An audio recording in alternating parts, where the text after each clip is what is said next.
दोस्तों, सत्य का मार्ग कठिन अवश्य होता है, लेकिन यह सदैव ही जीवन को सुखदायी बनाता है। सत्य परेशान हो सकता है, लेकिन पराजित नहीं। यह पंक्ति तो आपने कई बार सुनी होगी। आइए आज सुनते हैं इसी वाक्य को चरितार्थ करती यह अवधि सत्य कथा। दोस्तों, किसी राज्य में वीरभद्र नाम का एक डाकू रहता था। उसका आतंक दूर दूर तक फैला हुआ था। इसका कारण यह था कि वह डाका डालते समय सबको बड़ी ही क्रूरता से मार देता था, फिर चाहे वो औरत हो, बच्चा हो या बूढ़ा हो। राजा के आदेश पर उसे पकड़ने का कई बार प्रयास किया गया, लेकिन हर बार यह प्रयास असफल हुआ। इससे डाकू वीरभद्र का हौसला और भी बढ़ गया। दोस्तों, यह सभी जानते थे कि डाकू वीरभद्र एक बहुत ही क्रूर डाकू है, मगर इसके साथ ही उसमें इसके विपरीत एक अच्छा गुण भी था। उसके द्वार पर आने वाला कभी खाली हाथ वापस नहीं जाता था। वह दिल खोलकर सबकी सहायता करता था। लोग यह देखकर हैरान होते थे कि एक ही व्यक्ति में दो विपरीत गुण कैसे हो सकते हैं। क्या एक हत्यारे के हृदय में प्रेम भी होता है? उन्हीं दिनों एक साधु चारों धाम की यात्रा करते हुए उस राज्य में पहुंचे। रात होने वाली थी, तो उन्होंने उसी राज्य में रुकना उचित समझा। उन्होंने एक घर का दरवाजा खटखटाया, तो अंदर से एक व्यक्ति आया। बात करने पर पता चला कि वह एक ब्राह्मण है। ब्राह्मण को इस बात की बहुत खुशी हुई कि साधु उनके घर एक रात्रि के लिए रुकना चाहते हैं। ब्राह्मण अपनी पत्नी के पास गया और साधु के लिए भोजन लाने को कहा, लेकिन जैसे नियति आज उस ब्राह्मण के विरुद्ध थी। पता चला कि घर में बस 2 ही रोटी हैं और वो भी बच्चों के लिए रखी है। साधु ने उन पति पत्नी की बात सुन ली थी। वो बच्चों के हिस्से का भोजन कर पाप के भागीदार नहीं बनना चाहते थे।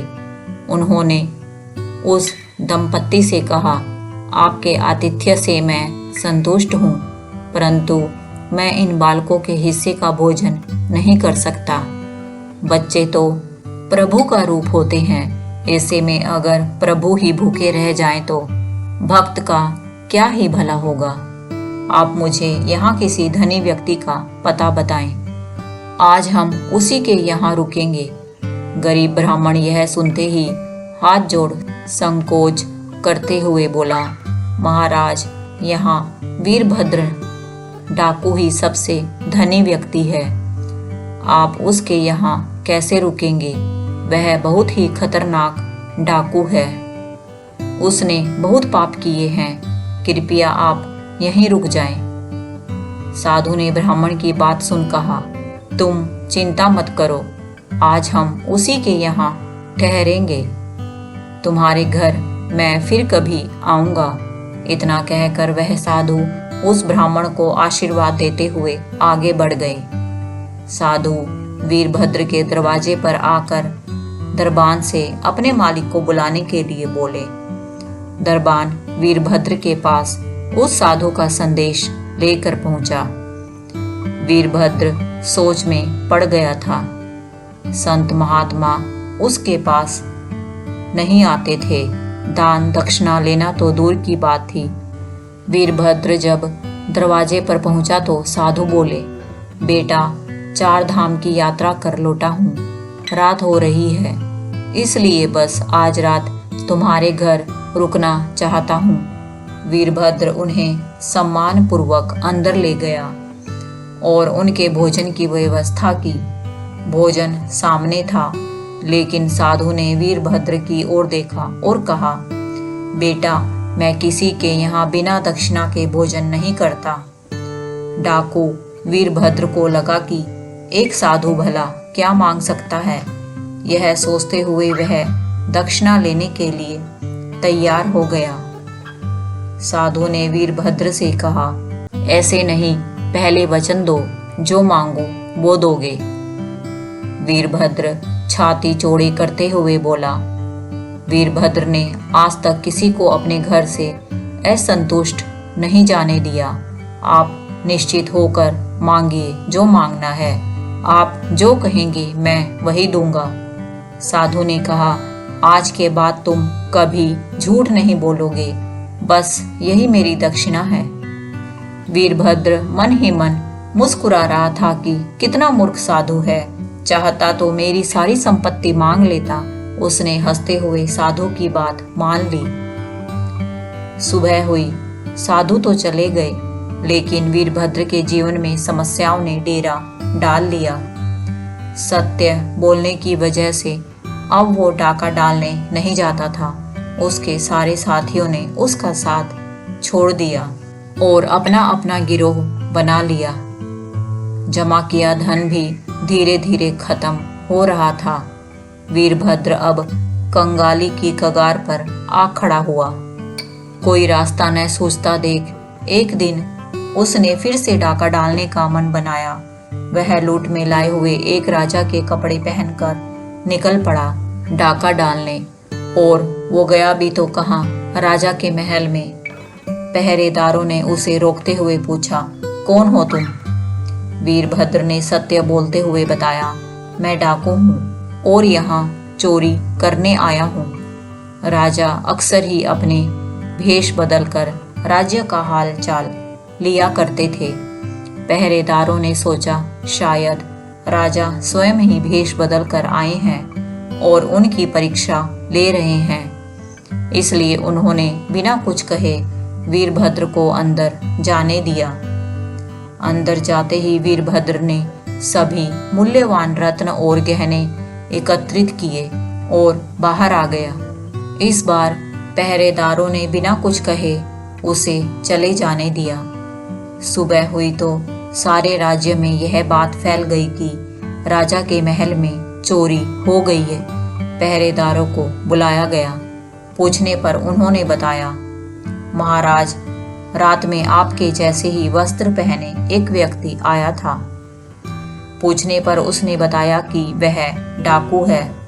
हमें लगा आप ही भेष बदल कर हमारी परीक्षा ले रहे हैं।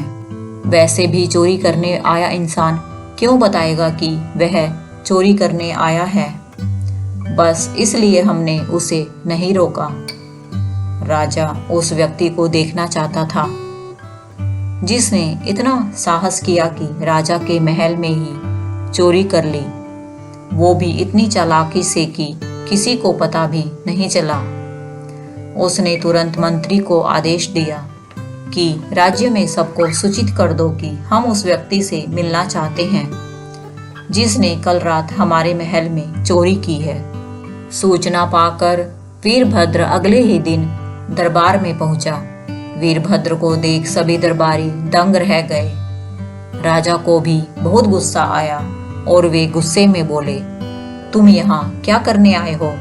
वीरभद्र नम्रता पूर्वक बोला, राजन, मैं वही चोर हूँ जिसे आप सब ढूंढ रहे हैं। असहाय होने पर ही मैंने ये कार्य किया। असहाय होने पर? राजा ने उसे रोकते हुए पूछा।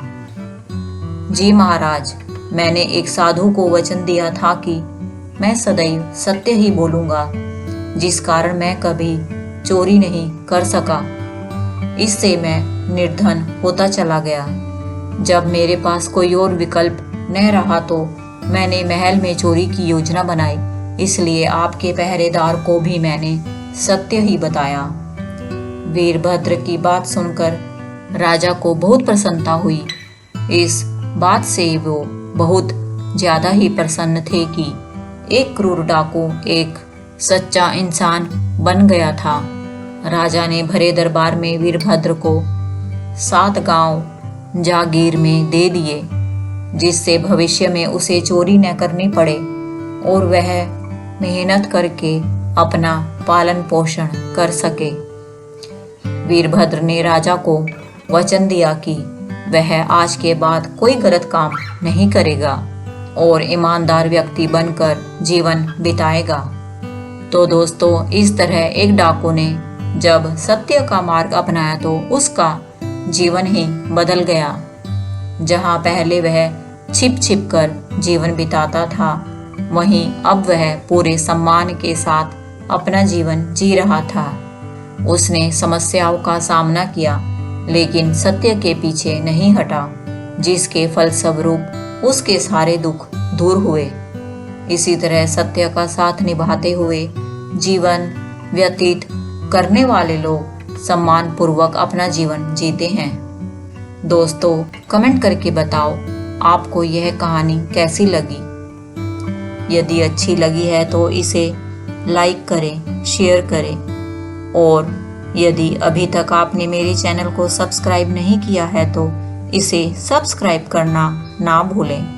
जल्दी ही मिलते हैं एक और रोचक कथा कहानी के साथ। तब तक अपना और अपनों का ध्यान रखें। जय हरि विष्णु, जय शिव शंकर।